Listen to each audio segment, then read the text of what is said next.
The cost of counterterrorism. In my audience analysis, I asked you guys if wealthy countries like the United States should fund counter-terrorist groups worldwide.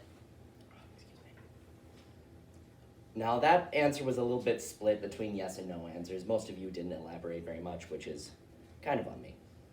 But I'm here to talk about why the United States and countries like it should not be funding counter-terrorist groups worldwide.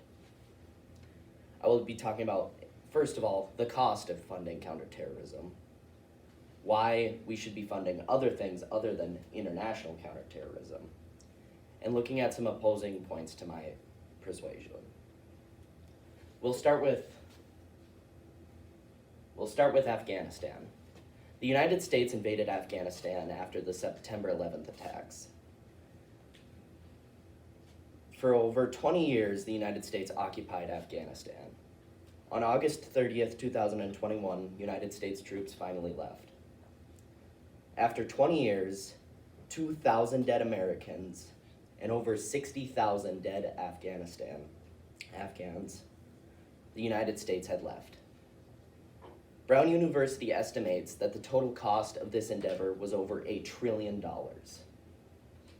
Whereas, according to the BBC, it only took the Taliban approximately 10 days to reconquer most of the country. It's for these reasons that I believe the cost is too great to be funding long-term occupations overseas. Now, it's time to go talk about, oh shoot, never mind. Looked at the wrong part. Aftergood says,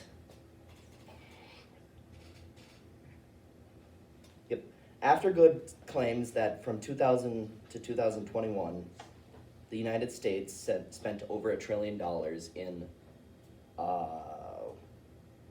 the Committee of Foreign Affairs meeting in 2008.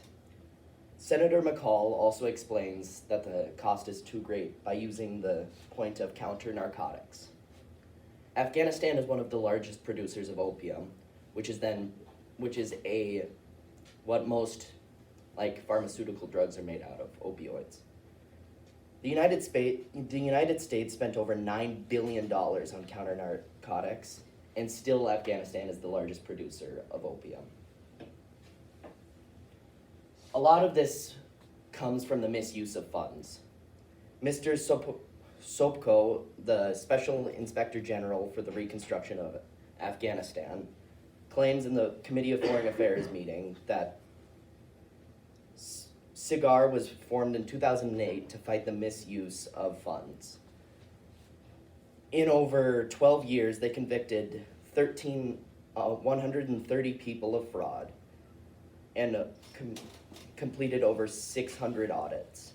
That's approximately 10 people a year they convicted for either the embezzlement or just the misuse of United States tax dollars. That comes from governmentinfo.gov.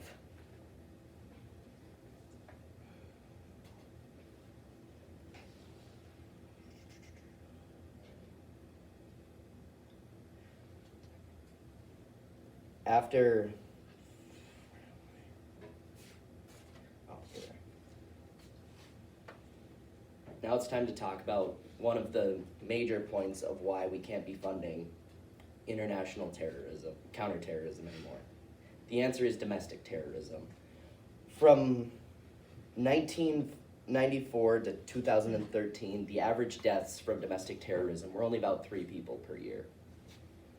From 2014 to 2021, that number has exploded to 31 deaths per year. Reed Karim claims that in defeating the Islamic State, that the threat of domestic terrorism has become too large to ignore any longer.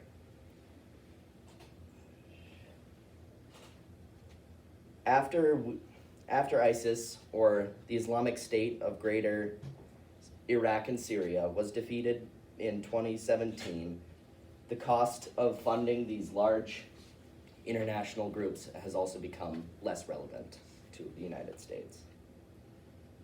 Now it's time to talk about the big opposition, Ukraine. Ukraine has been doing an amazing job countering the Russian invasion. Russia invaded in February on an unsuspecting Ukraine. Russia had numerical superiority and technological superiority. In 6 months, the United States sent $16.2 billion to Ukraine. To put that in perspective, the United States spent about $50 billion per year in Afghanistan.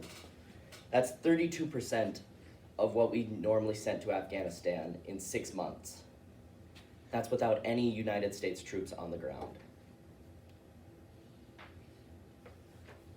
For these reasons, I would like you all to believe that the United States can no longer fund large counter-terror operations any longer. After thousands of dead United States troops and thousands of dead civilians, it's hard to prove it, that these measures are anything but useful. These are my works cited. There's a lot of them. Thank you for listening to my speech.